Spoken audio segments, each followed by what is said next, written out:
오전 설교 때 불가능을 가능케 하시는 하나님을 믿는 믿음이 아브라함의 믿음이라 그랬죠. 이 믿음이 또 생활 방식으로 표현되어져야만 한다 그랬습니다. 그런데 이 하나님께서 우리에게 분명히 기도에 응답해 주신다고 분명히 약속하셨는데 우리가 이 기도를 잘 사용하지 않는 것 같아요. 내 힘으로 한번 살아보려고 하는 것이 여전히 많은 것 같습니다. 구체적인 삶의 실천에서 기도하지 못한다는 것은 아마도 우리가 하나님을 믿지 않는 부분이 있는 것 같습니다. 기도하는 것은 끊임없는 전투입니다. 전쟁 같은 것입니다. 그래서 이 전투를 행할 때에는 많은 격려가 필요한 것 같아요. 우리가 기도할 때 제일 힘든 게 뭐냐면 자꾸 믿음이 없어지는 겁니다. 하나님 바라보고 하나님을 믿으면 더욱 기도하고 싶을 텐데 기도는 쉽지가 않습니다. 오늘 말씀을 통해서 여러분 기도의 격려를 받으시기를 바랍니다. 오늘 본문에서도 주님은 기도 응답의 약속을 주십니다. 오늘 본문을 이해하기 위해서는 본문 앞에 어떤 일이 있었는지 좀 살펴봐야 됩니다.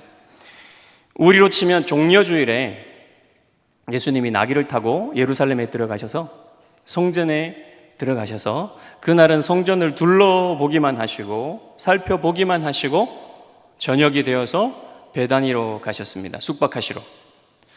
6월절 시즌에는 이 예루살렘이 사람들로 북적북적해서 완전히 극성수기가 되어서요 잘 데가 별로 없어요.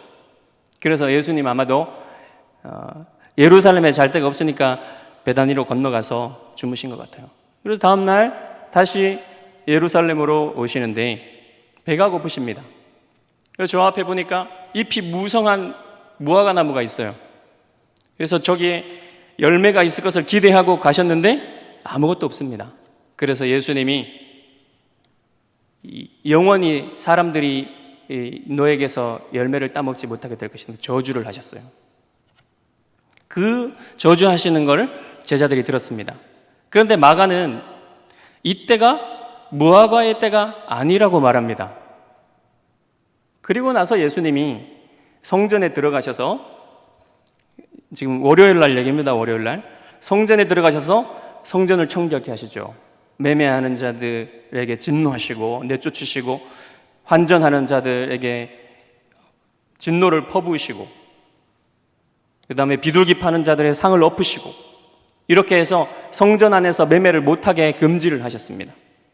그리고 또 저녁이 되어서 베다니로 건너가십니다. 그리고 나서 이제 화요일 날 예수님이 다시 예루살렘으로 오시는데 길을 가시다가 제자들이 그 저주하신 나무가 뿌리부터 마른 것을 본 거예요. 그래서 베드로가 예수님한테 이렇게 말합니다. 랍비여 보소서 저주하신 무화과 나무가 말랐나이다. 제자들이 보기에 무화과 철도 아닌데 예수님이 왜 거기에서 과일을 기대하시고 왜 거기에다가 저주를 하셨는지 도무지 이해가 되지 않습니다. 그 저주하신 것은 무의미한 것 같고 또 파괴적이기까지 보여요. 주님이 제자들에게 대답하신 게 22절부터 25절까지 내용인데요. 우선 주님은 하나님을 믿으라 이렇게 말씀하시고 누구든지 이 산더러 들려 바다에 던져지라 하면서 그것이 이루어질 줄 믿고 마음에 의심하지 않으면 그대로 되리라 이렇게 말씀하십니다. 그리고 24절에서는 이 가르침이 기도에 대한 가르침이라는 사실을 말씀하시죠. 무화과 나무를 저주하신 것과 기도하는 것이 무슨 상관이 있을까요? 주님이 왜 무화과 나무를 저주하셨는지 이해하기 위해서는 앞에 일들을 좀 정리를 해봐야 돼요. 자, 처음에 주님이 성전을 둘러보셨죠. 그 다음에 무화과나무를 저주하시고 난 후에 성전에 들어가서 성전 청결 사역을 하셨고, 그 다음에 다시 무화과나무를 보시니까 저주하신 무화과나무가 말랐습니다. 예, 이렇게 무화과나무 성전, 무화과나무 성전, 성전 무화과나무, 성전 무화과나무, 이렇게 교차적으로 내용이 나오고 있죠. 이것은 이 성전과 무화과나무가 관련이 있다는 것을 보여주기 위한 장치예요. 이제 결론부터 말하면 이 잎사귀만 무성한 무화과나무는 참된 예배를 드리는 데 실패한 이스라엘 백성을 나타내고요. 또 그들 예배의 중심인 성전의 무익함에 대해서 상징하고 있는 것입니다. 구약 성경에서도 무화과나무를 그런 의미로 사용합니다. 예를 들어서 호세아 9장 10절에 보시면, 옛적에 내가 이스라엘을 만나기를 광야에서 포도를 만남같이 하였으며 너희 조상들을 보기를 무화과나무에서 처음 맺힌 첫 열매를 봄같이 하였거늘, 이렇게 말했죠. 특히 미가서 7장 1절을 보면 오늘 본문의 상징을 이해하는 데 도움이 됩니다. 재앙이로다 나여, 나는 여름 과일을 딴 후와 포도를 거둔 후 같아서 먹을 포도송이가 없으며 내 마음에 사모하는 처음 익은 무화과가 없도다. 그러니까 처음 익은 무화과를 찾지 못했다는 것은 이스라엘이 믿음으로 사는 데서 철저히 실패했다는 것을 얘기하고 있는 것입니다. 오늘 본문의 저주받은 무화과나무는 예배의 중심인 성전의 운명에 대한 상징이에요. 잎만 무성하고 열매가 없는 무화과나무가 저주를 받고 뿌리부터 마른 것처럼 성전도 저주를 받고 결국은 파괴될 것이다. 이것을 말하는 겁니다. 그런데 오늘 본문 앞 17절에서 예수님이 성전에 관해서 말씀하시면서 특별히 성전이 만민이 기도하는 집이라 이렇게 말씀하셨죠. 하지만 성전이 그 만민이 기도하는 집의 역할을 감당하지 못했습니다. 오히려 강도의 소굴을 만들었다고 하셨죠. 여기서 주님이 왜 기도에 관하여 말씀하셨는지를 보아야 합니다. 주님은 만민이 기도하는 집인 성전의 역할을 이제 제자들의 공동체에게로 주시고 있는 거예요. 넘겨주시고 있는 겁니다. 다시 말하면 교회에, 여러분에게 이 기도의 권세를 주신단 말이에요. 우리는 때때로 기도를 무거운 의무라고 생각합니다. 그런데 본문에서, 오늘 말씀에서 기도는 무거운 의무가 아니라 권세라고 말해요. 기도는 권세다. 따라해 보겠습니다. 기도는 권세다. 예수님이 갈릴리 사역을 마치시고 제자들을 가르치는 사역에 집중하시기 시작하시면서는 현저하게 예수님이 이 기적을 행하시는 게 확 줄어듭니다. 그리고 예루살렘에 들어가서는 거의 기적을 행하시지 않았어요. 그런데 잎이 무성했던 무화과나무가 하루도 되지 않아 예수님의 저주를 받아서 뿌리부터 말랐죠. 이것을 통해서 예수님의 권세를 보여주시는 겁니다. 다 자란 건강한 무화과나무가 하루도 되지 않아 바짝 마르는 것은 불가능한 일이에요. 그냥 평상시에 일어나지 않는 일입니다. 주님은 그 불가능을 가능케 하셨죠. 주님이 여러분에게 말씀하시는 게 바로 이겁니다. 불가능을 가능케 하는 이 권세를 여러분에게 주셨다는 거예요. 게다가 주님은 우리에게 무화과나무가 마르는 것보다 더 큰 기적을 일으킬 권세를 주시겠다고 말씀하십니다. 누구든지 이 산더러 들리어 바다에 던져지라 하며 그 말하는 것이 이루어질 줄 믿고 마음에 의심하지 아니하면 그대로 되리라. 산이 들려서 바다에 던져졌다는 얘기 들어보신 적 있습니까? 특별히 불가능한 것을 가능케 하시는 능력을 충격적으로 보여주는 거예요. 마치 낙타가 바늘기로 들어가는 것처럼 그런 상상을 하게 만드는 거죠.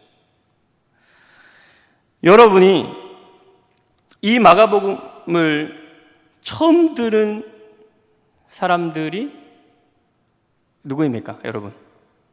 이 마가복음을 처음 들은 사람들은 초대교회 성도들이죠. 그 사람들은 아주 자주 사도들이 그들 앞에서 기적을 행하는 것을 많이 봤을 겁니다. 그런데도 불구하고 그들에게 오늘 이 말씀을 하여서 그들도 믿음으로 기도하게 격려를 해야만 했다면 오늘 우리는 얼마나 이 말씀을 들어야겠습니까?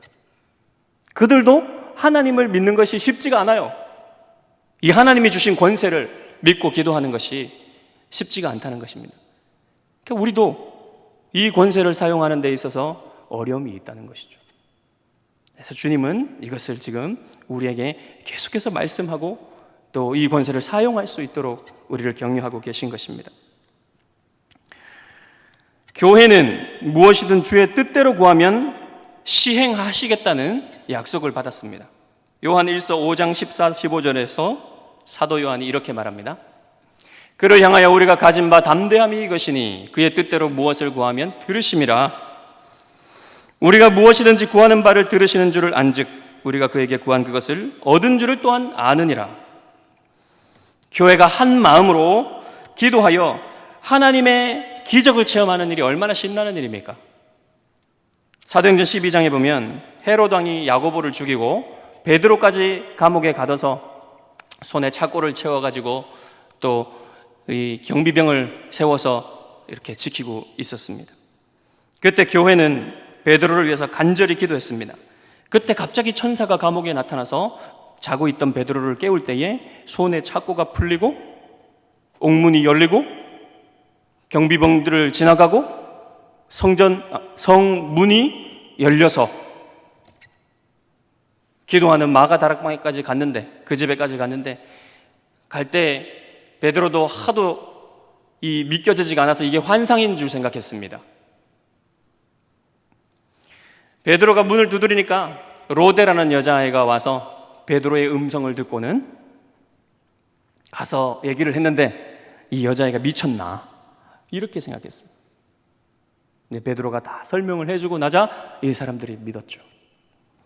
또 바로 다음 13장에 가보면 안디옥 교회가 예배하며 금식하였을 때 안디옥 교회가 세계 선교를 감당하는 교회가 되게 하셨어요. 바나바와 성령께서 바나바와 바울을 따로 세워서 선교사로 파송하게 하신 것이죠. 우리 교회도 우리 교회가 파송한 우리 선교사님들 그들이 선교할 힘을 얻게 되는 것은 무엇을 통해서 가능하신 것입니까? 우리의 기도를 통해서 선교할 힘을 얻을 수 있는 거죠. 독일인인 조지 뮬러는 선교 훈련을 위해서 영국으로 건너갔습니다. 런던 근교의 한 교회를 방문하여 설교한 것이 계기가 되어서 작은 교회를 목회하기 시작했어요. 가난한 아이들을 위해서 무료 공부방 같은 것을 운영을 했는데 거기에 콜린이라는 아이가 있었습니다. 총명한 아이였는데 이 애가 강제로 빈민수용소로 가야만 했던 소식을 듣고는 의식주를 해결해주고 하나님의 말씀을 가르치는 고아원을 건립하고 싶은 생각이 들었습니다. 그래서 그 당시에는 영국에 그 고아원이 3개밖에 없었대요. 그리고 이 뮬러가 사역하고 있었던 브리스톨에는 그나마 없었던 것이죠. 그래서 30세가 되던 해에 그가 10년 전에 들었던 얘기, 오직 아무것도 없이 기도만 가지고 고아원을 건립하여 2,000명의 아이들을 수용할 수 있는 그런 고아원이 되게 한 그런 프랑케의 그 이야기를 들었는데 30세가 되던 해에 이 뮬러가 독일로 건너가서 그 프랑케 고아원에 가는 일이 있었습니다. 그것을 보고 큰 감명을 받으면서 더욱 이 고아원을 해야겠다는 마음을 굳힙니다. 그리고 영국에 돌아온 후에 자기의 1살 난 아들인 엘리야가 죽어요. 그럼에도 불구하고 결심을 굳히고 이 고아원을 할 생각을 밀어붙입니다. 고아원을 세우겠다는 계획을 이 동력자인 크레이그 목사에게 말했을 때 크레이그 목사는 자네가 돈이 없어서 나는 반대일세 이렇게 말했을 때 뮬러가 친구에게 이렇게 말했습니다. 프랑케도 돈이 없었네. 그는 그의 고아원을 기도로 세웠네. 그는 100년 전 사람이야. 뮬러, 시대가 다르지 않냐. 무슨 소리를 하는 건가? 하나님께서 그 능력을 잃으셨다는 말인가? 만일 하나님께서 1727년에 프랑케의 기도에 응답하셨다면 하나님께서는 또한 1835년에도 응답하신다네. 뮬러는 몇 주간 동안 생각하며 기도했습니다.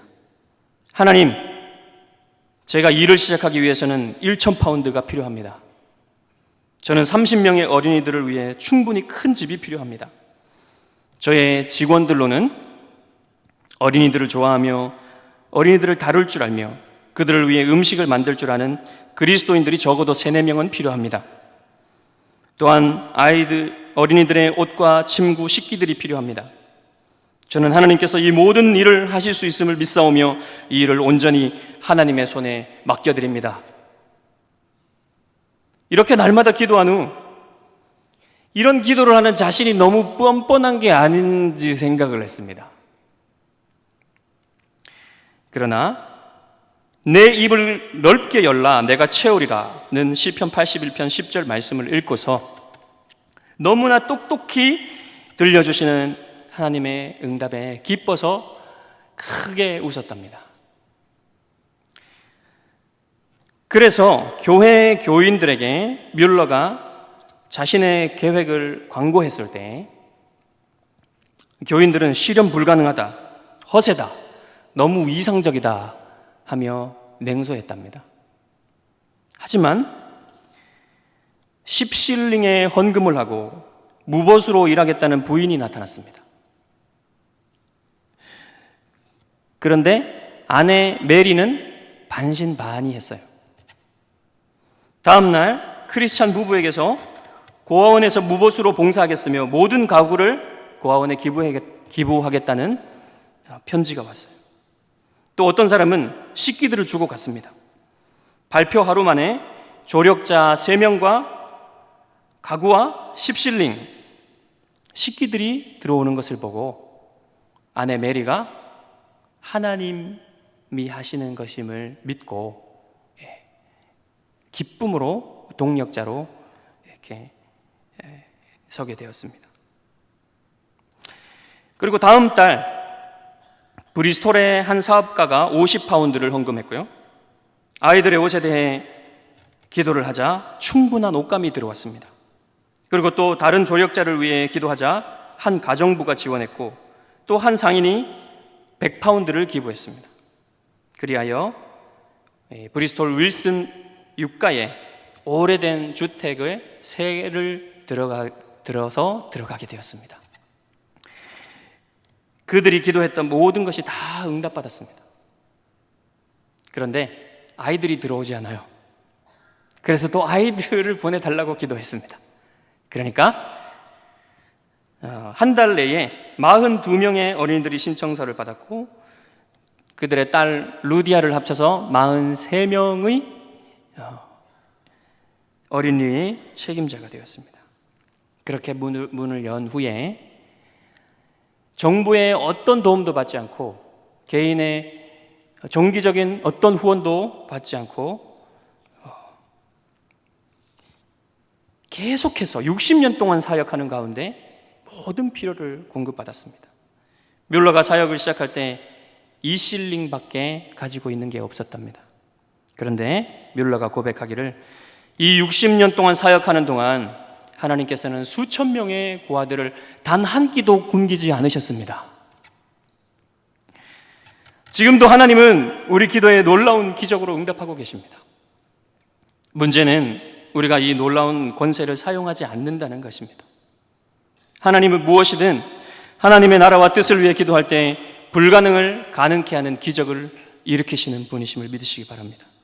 여러분은 그리스도의 권세에 기도를 통해 동참하는 특권을 얻은 사람들입니다.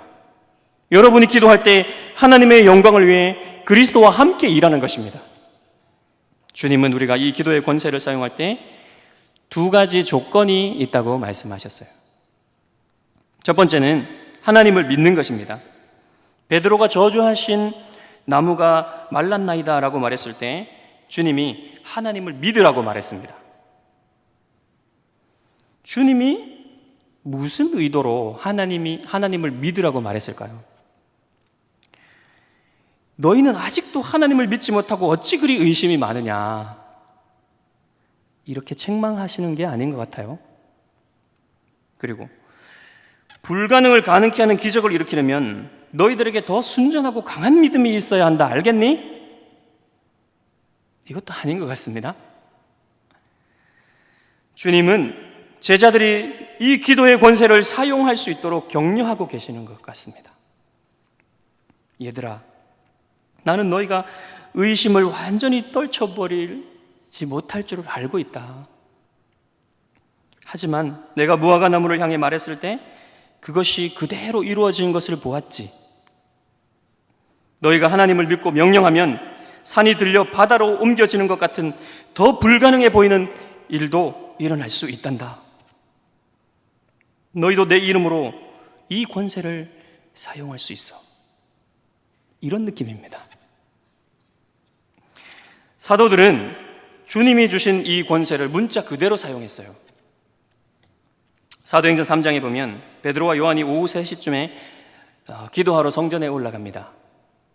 그런데 성전 미문에 앉아있던 나면서부터 걷지 못하게 된 이 거린이 베드로와 요한에게 구걸을 했죠. 그래서 베드로와 요한이 그를 주목하여 보고는 우리를 보라고 하니 이 거린이 돈을 줄 것인가 하고 쳐다봤는데 베드로가 말합니다. 은과 금은 내게 없거니와 내게 있는 이것을 내게 주노니 나사렛 예수 그리스도의 이름으로 일어나 걸어라. 그러면서 그의 손을 잡고 일으키니 그가 일어나서 뛰며 걸으며 하나님을 찬양했습니다. 그리고 사도들과 함께 성전으로 들어가서 점프하며 걸으며 하나님을 찬양했죠. 그러나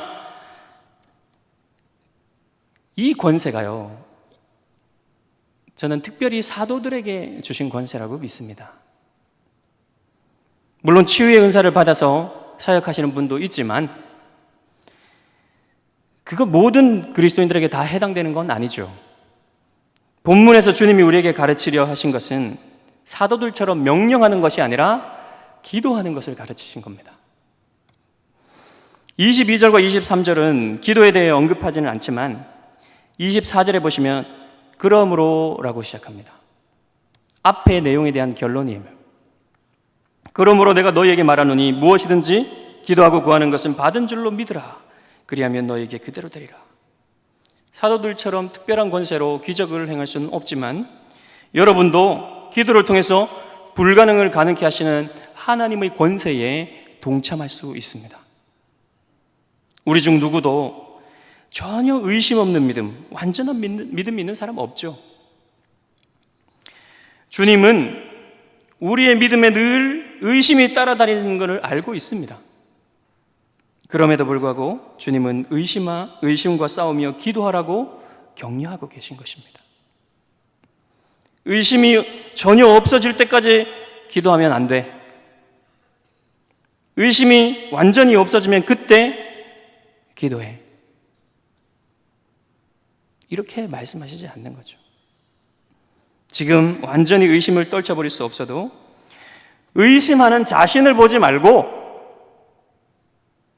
불가능을 가능케 하시는 하나님을 바라보며 기도하라는 겁니다.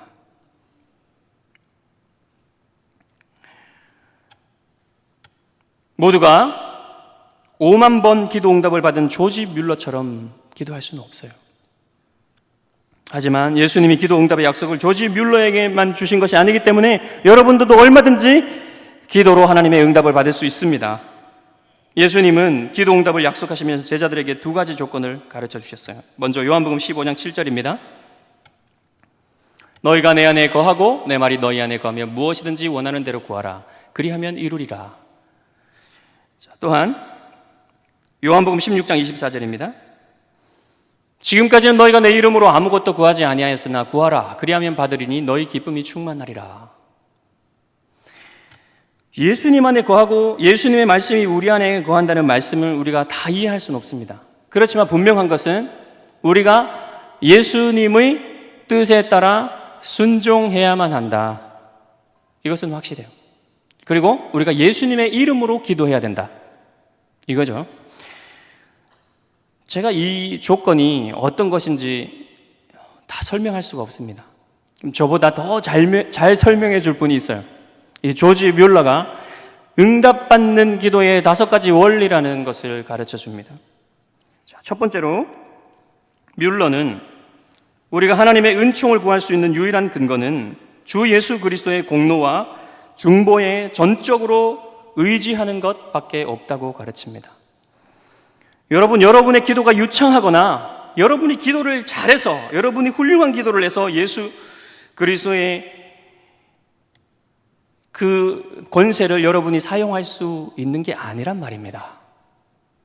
예수님의 공로와 예수님의 중보 때문에 여러분이 기도의 응답을 받을 수 있다는 거예요. 그렇기 때문에 기도 잘해야 된다는 생각하지 마시고 기도하십시오. 하나님 때문에, 예수님 때문에 하나님이 여러분의 기도를 들어주시는 거예요. 두 번째는 알려진 모든 죄를 끊어버리는 것입니다. 여기서 알려진 모든 죄는 성령께서 여러분에게 있다고 알려주신 그 죄를 말합니다.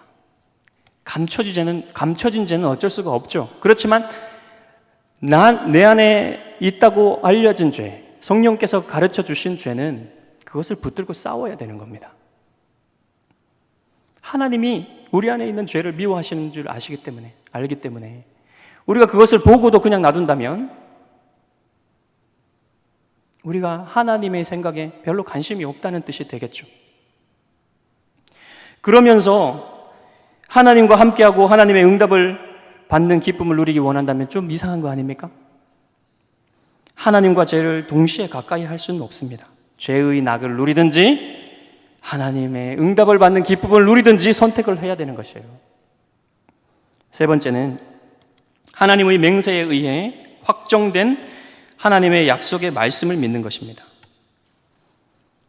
하나님을 믿지 않는 것은 하나님을 거짓말쟁이요 위증자로 만들기 때문이라고 합니다. 뮬러는 기도에 대해서 생각할 때 항상 끊임없이 하나님 중심으로 생각했어요. 내 중심이 아니라 하나님 중심으로 이 기도에 대해서 생각을 했습니다. 그리고 네 번째는 하나님의 뜻을 따라 구하는 것입니다.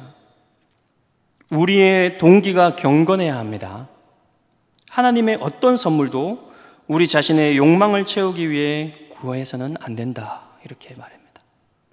마지막 5번째는 끈질기게 구하는 것입니다. 농부가 인내하면서 오랫동안 추수를 기다리듯이 하나님을 기다리는 동시에 하나님을 위해 기다려야 한다고 말합니다. 하나님의 영광을 위해 하나님의 때가 있는 거죠. 뮬러가 친구들을 위해 기도를 시작한 지 1년 6개월 만에 첫 번째 친구가 회심을 했다고 합니다. 그리고 5년이 지난 후에 두 번째 친구가 회심했고 12년 만에 세 번째 친구가 예수님을 믿게 되었습니다. 그러나 네 번째와 5번째 친구를 위해 52년 동안이나 계속 기도했는데 응답되지 않았죠. 뮬러가 늙어서 병상에 눕게 되고 이제 마지막이 왔구나 예감을 하고 마지막 설교를 합니다. 그때 그 마지막 설교를 네 번째 친구가 듣고 하나님의 자녀가 됐어요. 그런데 이 5번째 친구는 결국 뮬러가 죽을 때까지 예수님을 믿지 않았습니다. 그런데 이 5번째 친구가 뮬러의 장례식장에 와서 뮬러가 당신을 위해서 52년 동안 기도했습니다 라고 하는 말을 듣는 순간 그가 예수님을 영접하고 하나님의 자녀가 되었어요. 그리고 이 사람은 온 영국을 돌아다니면서 뮬러의 기도에 응답하신 하나님을 증거했다고 합니다. 이 5가지 원리들은 그리스도 안에 거하고 그리스도의 말씀이 우리 안에 거하고 그리스도의 이름으로 기도하는 것이 어떻게 하는 것인지를 이 모범으로 보여주고 있습니다. 이 원리들을 따라 기도하며 응답받는 기쁨을 여러분 누리시길 바랍니다. 자, 기도의 권세를 사용하는 첫 번째 조건은 하나님을 믿는 것이었죠. 그다음에 두 번째 조건은 뭐냐면 용서하는 겁니다.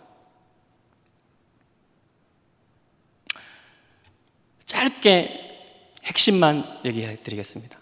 이 용서하는 것이 기도와 어떤 관계가 있냐면 예수님이 이 공동체적인 측면을 얘기하시는 것 같아요. 여러분, 깨어진 관계가 있는 그런 상태에서 여러분 기도가 잘 됩니까? 기도 잘 안 됩니다. 그리고 이것은 이 깨어진 두 사람의 관계뿐만 아니에요. 이것이 교회에도 영향을 미치는 겁니다. 공동체적인 측면이 있는 거예요. 하나님이 우리를 용서하시고 우리를 대하시는 것처럼 대하라는 겁니다. 형제를. 그렇게 하나님이 원하시는 용서, 하나님이 우리에게 먼저 해주신 용서를 우리도 하면서 이 관계들을 회복하는 노력을 하라는 거예요. 그래야 하나님이 우리의 기도도 들어주신다는 말입니다. 우리의 죄도 사해 주신단 말입니다. 그렇게 될 때 여러분, 그렇게 될 때 하나님이 우리의 연합된 마음의 기도를 기뻐하심으로 들어주신다는 거예요. 그래서 용서하라고 하시는 겁니다. 여러분, 정말 쉽지가 않죠? 용서하는 게 얼마나 어렵습니까? 진짜 힘든 것 같습니다. 아기 키우는 것보다 더 힘든 것 같습니다. 그렇지만 여러분, 이것이 힘들어도 할 때에 여러분, 하나님이 이렇게 노력하고 이렇게 하나님의 그 뜻을 따라 살려고 하는 그 교회에 하나님이 정말 기쁨으로 기도에 응답해 주시는 그 기쁨을 교회가 체험하게 될 것이라는 거예요. 여러분, 하나님을 믿으십시오. 그리고 하나님이 여러분에게 또 용서하라고 하십니다. 이렇게 할 때, 이렇게 순종할 때 여러분, 정말 우리 한 사람 한 사람 개인적으로도 그렇지만 또 우리가 교회가 기도하는 기도의 그 연합된 마음이 하나님께 상달되어져서 정말 하나님께서 우리 교회를 아름답게 사용하시고 능력 있게 사용하게 되실 줄 믿습니다. 여러분, 부디 이 기도 응답의 기쁨을 하나님을 믿음으로 또 용서하는 삶으로 풍성하게 경험하게 되시기를 주님의 이름으로 축원합니다. 기도하겠습니다.